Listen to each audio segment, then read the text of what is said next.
Hi, good morning. Morning, it's such a pleasure to meet you finally. Me too, yes.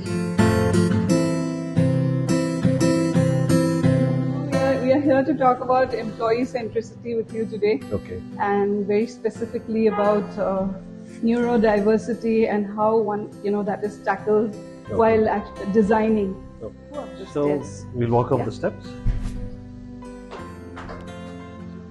Do you usually take the stairs or the lift? I am guilty of taking the lift. I work out in the mornings and I'm so tired when I come back. Sorry for doing this to you then. Okay.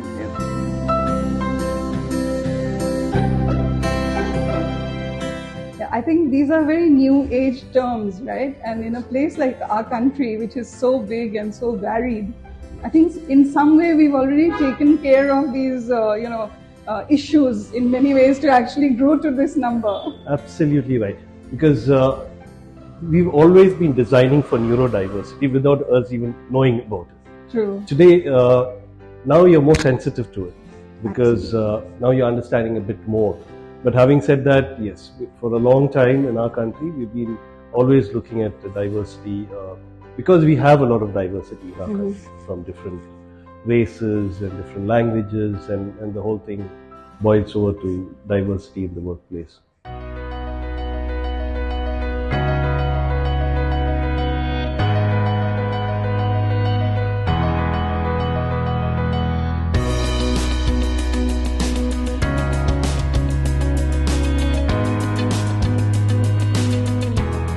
So we'll walk up the steps.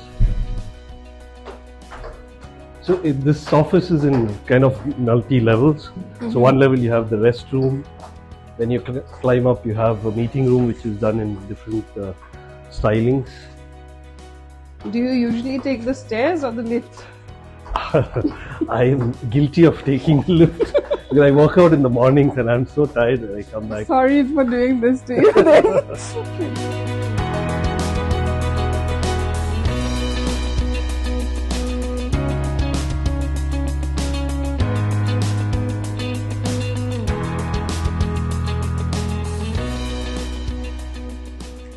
Forgive the clutter.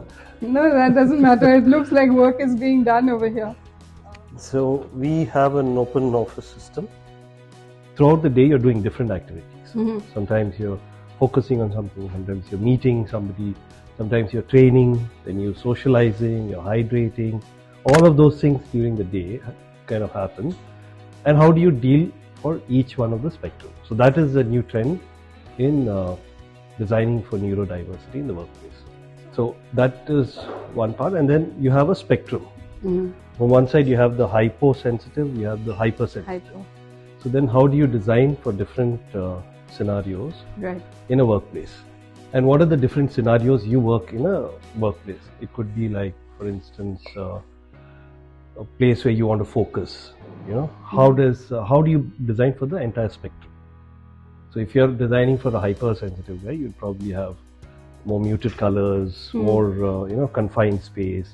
Whereas when you're designing for a hypo person, you have more colors and more openness, those kind of things. Yeah, more like activate them a little more kind of thing.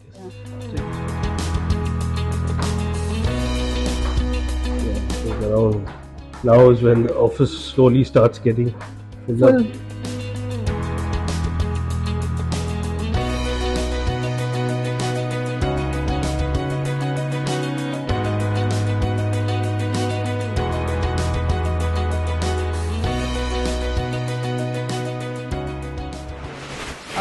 Larger organizations must be having a whole gamut of people who have different orientation and things like that. How is that being taken care of?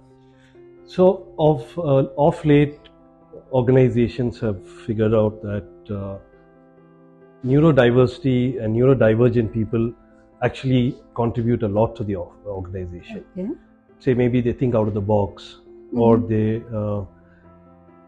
can see the bigger picture. The beauty of it is a lot of people do not know they are neurodivergent. It's like they say about 50% of the people really don't know that they are neurodivergent. Probably so it this could is be one like of us. like an invisible disability or an ability, I would say then. A little bit of a superhuman ability, you can say. So you might, for instance, you might be wondering sometime, why a certain atmosphere kind of suits you and it doesn't suit your friend. Maybe you like a place which has more natural materials, like something like brick, or you like greenery around. For some people, what may trigger them is bright colors and a vibrant space. So as a designer, we have to now look at, you're not designing for a specific person, but you're keeping the spectrum alive.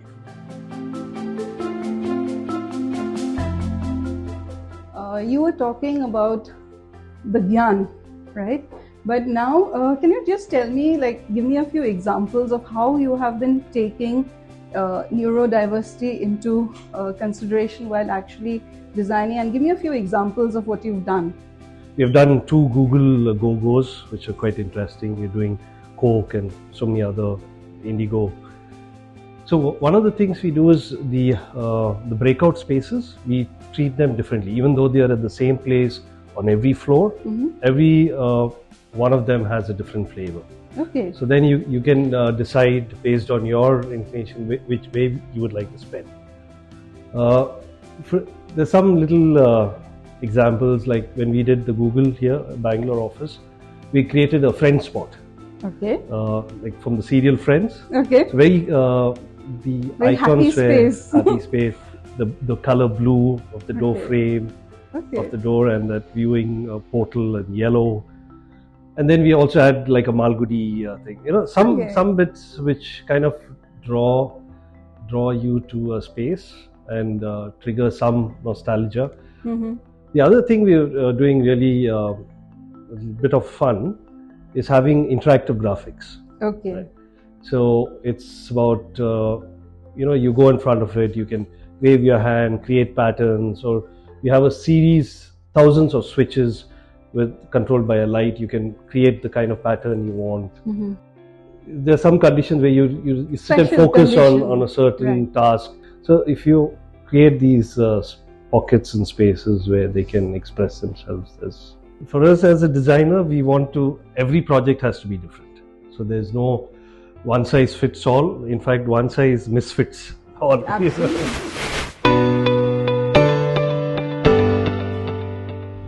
Vijay, can you tell me what, according to you, really creates this whole experience that you've been talking about? So for an experience, I mean,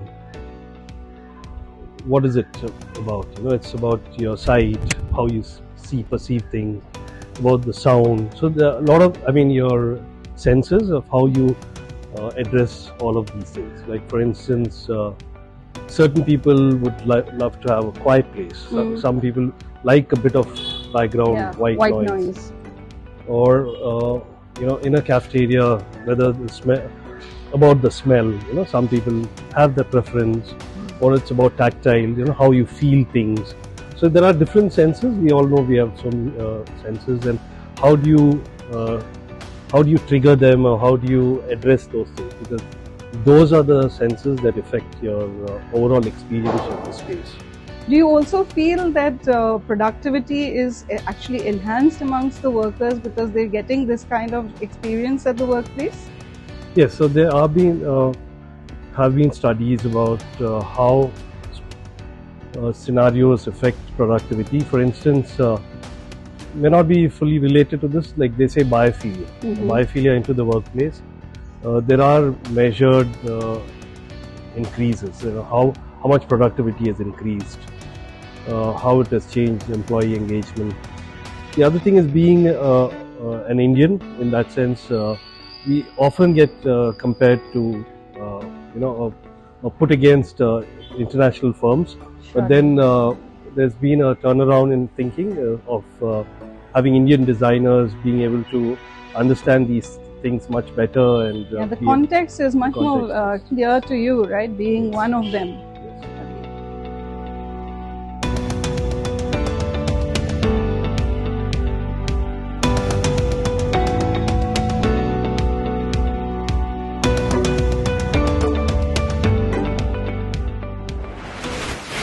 So I have this little fun section here. It's a very short one, unfortunately.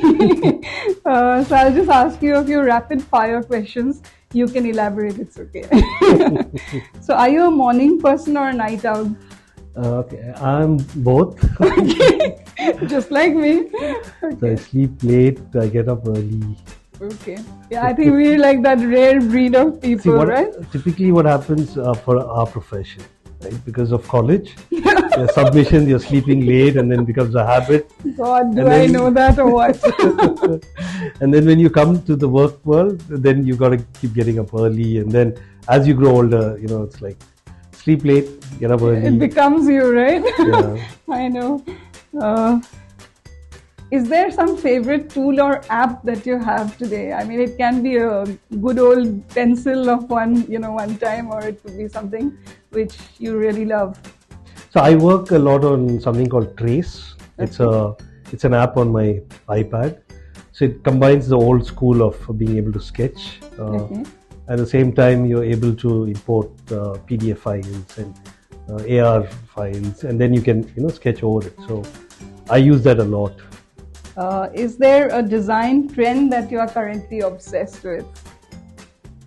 A thing which is now interesting for us is localization. We call it being global. Okay? Mm-hmm. That's again some gyan. I know. Global at the same time local. Right. So there's a lot of thing towards the local because India is so diverse and we have so much of art and artisans, and a lot of it are dying. Mm-hmm. So there's the whole thing about being able to promote local art, metal works, and then vegetable dye art, many things which are unique to our country. Excellent. I love those insights. Yeah, and this is work in progress of our design lab. And there's going to be a lot of ideation spaces around this place. Okay. So the whole idea is to get people from the office, from the outside world, and use this as the space lab. It's called the space lab. Okay. Starting. It has multiple variants of what we are planning to. One is engagement with people, engagement with technology, engagement with furniture, all of that. So yeah, like I said, there's going to be very interactive. We want to get people in here, have discussions, and have workshops, and have a tinkering lab, all of that. So as part of our 25 years, we are 25 years this year. Congratulations on that. So we started this an inward look, and then we came about this concept about space making, and then an idea was born to create a space lab, and we're going to revolve our organization around the space lab in terms of coming out with creative solutions and being able to contribute to the industry and to everything, environment and all of it. This is a wonderful concept actually, and I think it's been such a pleasure meeting you today. Thank you so much. And all your insights I also take back a lot with me, and I hope that benefits a lot more people as well. And thank you so much for your time. I really enjoyed doing this. Thank you so much.